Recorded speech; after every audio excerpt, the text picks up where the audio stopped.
جب قرآن و حدیث کو اسٹڈی کرنے کی کوشش کی تو پتہ چلا کہ ایک بھی نشانی قیامت کی، ایک بھی نشانی جو بتائی گئی ہے علامات صغریٰ وہ باقی نہیں ہے، ساری کی ساری ہو چکی ہیں۔ اگر کسی کو کسی اسپیسیفک نشانی کے بارے میں کوشچن ہے تو مجھے بھی بتائیں۔ اول تو مطلب جو میں نے اسٹڈی کیا ہے مجھے تو تقریباً سب ہی ملی ہیں۔ تو ایک دن ایک صاحب کہنے لگے آپ تو کہہ رہے ہیں ساری ہو گئی ہیں، پیلے جھنڈے نہیں کہیں سے نکلے۔ تو میں نے کہا پیلے جھنڈے تو وہ رابعہ ابھی نکلے تھے مصر میں، جب صدر مرسی کی حکومت انہوں نے گرائی تھی تو وہاں پہ پیلے جھنڈے رابعہ کا نشان انہوں نے بنایا تھا اور بڑی احتجاج کی تھی، وہاں سے پیلے جھنڈے نکلے تھے۔ پھر ایک اور صاحب کہنے لگے کہ دخان نہیں آئی جی، دھواں ہوگا جو زمین کو اپنی لپیٹ میں لے لے گا۔ میں نے بتایا کہ دخان تو اللہ واللہ عالم، ہم عقل کل نہیں ہیں، لیکن دیکھیں ہم نے تو وہ دیکھنا ہے کہ جو ہماری سمجھ میں بات آتی ہے۔ آج سے 7-8 سال پہلے ہم بھی اسی پنجاب میں رہتے ہیں، اسی دنیا میں رہتے ہیں، دھند ضرور ہوتی تھی، دھواں بھی ہوتا تھا، دھواں اسموگ نہیں ہوتا تھا کہ وہ پورے لپیٹ میں لے لیتا ہے۔ دھواں تو ایسے ہوتا ہے نا دور سے نظر آئے، دخان ایسا ہے کہ یخشى الناس، قرآن میں اللہ نے فرمایا یوم تأتی السماء بدخان مبین یخشى الناس ھذا عذاب علیم، وہ بھی پورا ہو گیا۔ پھر کیا رہ گیا؟ پھر انہوں نے کہا عربوں میں شرک آ جائے گا، وہ تو نہیں آیا۔ تو میں نے کہا میں بھی سوچتا تھا نہیں آیا، بلکہ جب میں یہ حدیث پڑھ رہا تھا تو میرے ذہن میں یہ تھا کہ پتہ نہیں عربوں میں شرک پتہ نہیں کب آئے گا۔ سب سے زیادہ قرآن حدیث وہاں پڑھا جاتا ہے، حرمین شریفین وہاں پہ ہیں، عبادات وہاں پہ ہوتی ہیں، مساجد رمضان میں وہاں بھری ہوئی ہوتی ہیں، تو پتہ نہیں کب ہوگا۔ اتفاق کی بات ہے کہ میرا نہیں خیال کہ ہفتہ گزرا ہوگا یا کچھ، تو وہ خبر آئی کہ وہ انہوں نے UAE میں مندر بنایا ہے اتنا بڑا، اور باقاعدہ نعوذ باللہ اس کی پوجا کر کے انہوں نے اس کی افتتاح کیا۔ عجیب لگا کہ اتنی جلدی کہ جب آپ حدیث پڑھتے ہیں تو آپ کو لگتا ہے کہ عربوں میں شرک لوٹ آئے گا، پتہ نہیں، یہ تو بہت ہی مشکل بات لگتی ہے۔ اور ہم نے مطلب ایک ہوتا ہے سالوں گزر جائیں پھر بھی بات ہے، وہ ادھر پڑا ادھر وہ بات ہوگی۔ تو ایک بھی نشانی مجھے نہیں ملی، اگر کسی صاحب کو ملی ہے تو مجھے بھی بتائیں۔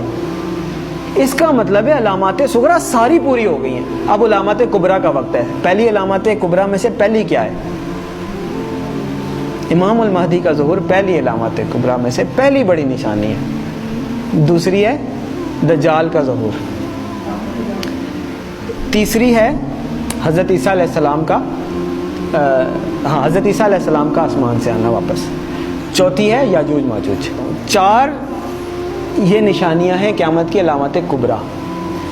پھر 2 اور نشانیاں ہیں، سورج کا مغرب سے نکلنا اور دعوت الارض کا نکلنا۔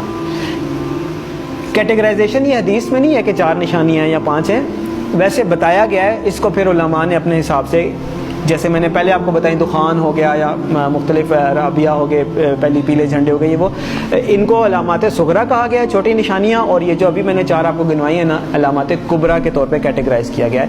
لیکن یہ جو باقی 2 ہیں میں ان کو علامات کبریٰ میں کیٹیگرائز نہیں کرتا، میری اپنی ایک کیٹیگرائزیشن ہے۔ کیوں؟ اس لیے کہ آپ صلی اللہ علیہ وسلم نے فرمایا کہ جب دعوت الارض نکل آئے یا سورج مغرب سے نکل آئے پھر کسی کی توبہ قبول نہیں ہے، جو ہے جیسے ہے ویسے ہے، کوئی نیک ہے بد ہے، کافر ہے مسلمان ہے پھر کسی کی توبہ قبول نہیں ہے۔ اس کا مطلب یہ ہے کہ یہ جو 2 نشانی ہیں یہ قیامت قائم ہونے کے واقعات ہیں، وہ تو ایک قسم کی قائم ہو گئی نا قیامت۔ تو جو نشانی تو وہ ہے کہ آپ الرٹ ہے، نشانی ہے بھائی آنے والی ہے، تیار ہو جائیں۔ تو جب آ گئی تو پھر تو نہ توبہ ہے نہ کچھ ہے، پھر تو نشانی نہ ہوئی، پھر تو ہو ہی گئی۔ جب توبہ ہی نہیں قبول، اس کے بعد آپ کوئی چینج ہی نہیں، ایکسیپٹنس۔ تو اس لیے 4 نشانیاں قیامت قائم ہونے کی ہیں، اس وقت تک پھر بھی چانس ہوگا، ایون دجال کے آنے کے بعد بھی چانس ہوگا اگر کوئی توبہ کرتا ہے، اللہ توفیق دیتا ہے۔ حضرت عیسیٰ علیہ السلام دنیا میں آتے ہیں، چانس ہے، یاجوج ماجوج آتے ہیں، چانس ہے، لیکن اس کے بعد دعوت الارض نکل آیا یا سورج مغرب سے نکل آیا پھر ختم۔ تو علامات صغریٰ ساری پوری ہو گئی، علامات کبریٰ کا وقت، اور علامات کبریٰ میں سب سے پہلے امام المہدی کا ظہور ہے۔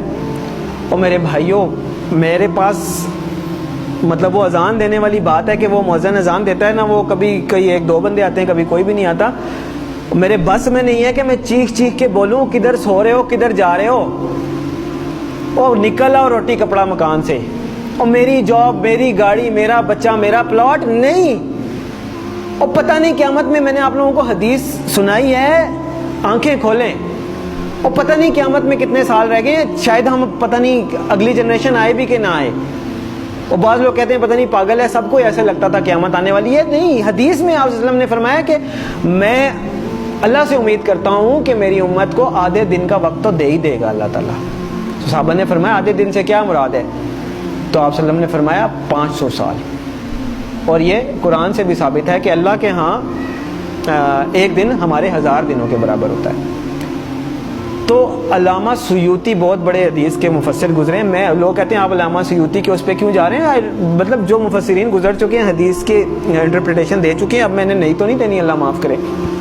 تو علامہ سیوطی رحمۃ اللہ علیہ نے اس کی انٹرپریٹیشن میں لکھا ہے کہ اس کا مطلب ہے کہ ایک دن کے بعد 1.5 دن, یعنی کہ پچھلی امتوں کو کسی کو 1 دن ملا, کسی کو آدھا دن ملا, کسی اس طرح, یعنی کسی کی عمر 1000 سال ہوئی, کسی کی 500 سال, مختلف.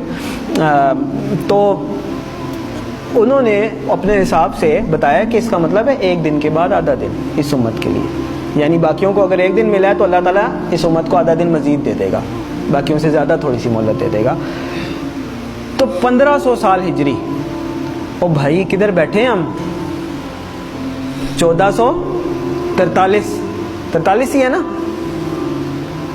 تو گنتی کا حساب لگا لیں, 60 سال پورے نہیں رہتے. میں نہیں کہہ رہا.